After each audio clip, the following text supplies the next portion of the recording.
अगर आपको लगता है कि आप 9 to 5 जॉब को छोड़ स्टार्टअप्स शुरू करेंगे तो जिंदगी आसान हो जाएगी, जल्द ही आप करोड़पति भी बन जाएंगे, तो जनाब आप किसी गलत फहमी में हैं। आज के टाइम में स्टार्टअप्स की दुनिया भी कोई कम जोखिम से भरी नहीं है। जितनी जल्दी फंडिंग के चेक्स मिलते हैं, पैसा देखकर दिमाग 7वें आसमान पर पहुंचता है, उतनी ही जल्दी लोन, फ्रॉड और स्कैम्स के जाल में भी फाउंडर्स फंसते हैं। और ऐसी ही कहानी रही ब्लू स्मार्ट की। कैसे रातों रात अर्श से फर्श तक आई ये कंपनी, आपको बताएंगे आज के इस रिपोर्ट में। अगर आप खास तौर पर मेट्रो सिटी में रहते हैं तो कभी ना कभी ब्लू स्मार्ट टैक्सी सर्विसेज का इस्तेमाल किया ही होगा।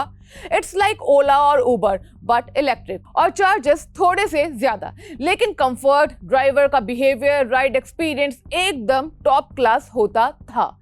लेकिन कुछ ही दिनों में इस स्टार्टअप के तारे गर्दिश में चले गए और ब्लू स्मार्ट को अपने ऑपरेशंस बंद करने पड़े। वजह इसके फाउंडर्स ने क्या किया वो बताएंगे आगे। पहले आपको उनसे इंट्रोड्यूस करवाते हैं। अनमोल और पुनीत सिंह जग्गी ने 2019 में इस स्टार्टअप को फाउंड किया था। ब्लू स्मार्ट के साथ साथ ये एक कंपनी और चलाते थे जिसका नाम था जेनसोल इंजीनियरिंग लिमिटेड। अब यहीं से इनके बिजनेस की कॉम्प्लिकेशंस शुरू हो गई। ये दोनों भाई ब्लू स्मार्ट के लिए इलेक्ट्रिक व्हीकल्स खरीदते थे जेनसोल के जरिए, और फिर इन इलेक्ट्रिक व्हीकल्स को ब्लू स्मार्ट को देते थे लीज पर। अब इन ईवीज को खरीदने के लिए जेनसोल सरकार और बाकी लेंडर्स से लोन भी उठाती थी, और ये कोई छोटा मोटा लोन नहीं होता था। जैसे कि एक रिपोर्ट जो इंडियन एक्सप्रेस में छपी है उसके अनुसार 830 करोड़ रुपए 6500 इलेक्ट्रिक व्हीकल्स को खरीदने के लिए उठाए गए। अब इस 830 करोड़ में से सिर्फ अराउंड 567 करोड़ का इस्तेमाल किया गया इलेक्ट्रिक व्हीकल्स को खरीदने में, वही बचे हुए 262 करोड़ का कोई हिसाब किताब नहीं मिला। और बस इसके बाद ब्लू स्मार्ट अपनी लीज पेमेंट की डिफॉल्टर भी बन गई। बस यहीं से रेगुलेटर्स ने इंक्वायरी बैठा दी कि ऐसा क्यों हुआ। इन्वेस्टिगेशन में पाया गया कि इन बचे हुए पैसों का पर्सनल काम के लिए इस्तेमाल किया जा रहा था। जैसे कि गुरुग्राम में लग्जरी अपार्टमेंट्स लिए गए, करीब 11 करोड़ रुपए रिलेटिव्स को भेजे गए, हाँ ये सच है, और लाखों रुपए का इस्तेमाल गोल्फ किट्स के लिए भी किया गया। इस पूरे प्रोसेस को आसान भाषा में एक कॉर्पोरेट फ्रॉड कहा जाता है, और कुछ ऐसे खत्म हुई ब्लू स्मार्ट की कहानी।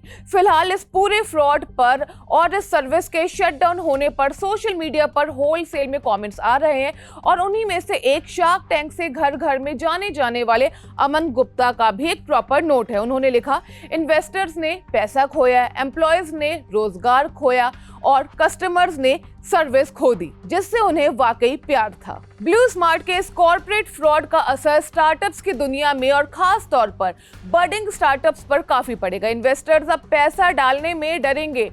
While it is a setback for the startup ecosystem, we must understand that there are 1.6 lakh registered startups in India, which means unregistered milake, there are 7-8 lakh startups. So some incidents will happen. There will be some bad actors, but for the most part, 95%, 98% of startup founders are honest. And we meet 1,000 startups a quarter. And I can say for certain, from personal experience, that almost all startup founders are honest. If they are bad actors, they have to be dealt with, and I think it's a confidence building thing that SEBI and NSE, there are regulators who are vigilant, who take action. It actually keeps up the confidence in the system. जब आप shark tank देखते हैं तब in startups की तमाम success stories तो आपके सामने लाई जाती है, लेकिन हर महीने कई स्टार्टअप्स नुकसान की नाव में भी तैरते दिखते हैं, और स्कैम्स और स्टार्टअप्स का तो चोली दामन का साथ लगने लगा है। जैसे भारत पे वाला स्कैम आपको याद ही होगा, स्टार्टअप ट्रेल और ना जाने क्या क्या। खैर, आपके इस फ्रॉड और ब्लू स्मार्ट के बारे में क्या राय है जरूर बताइएगा कमेंट बॉक्स में। मैं हूं गरिमा, आप देख रहे हैं स्विच।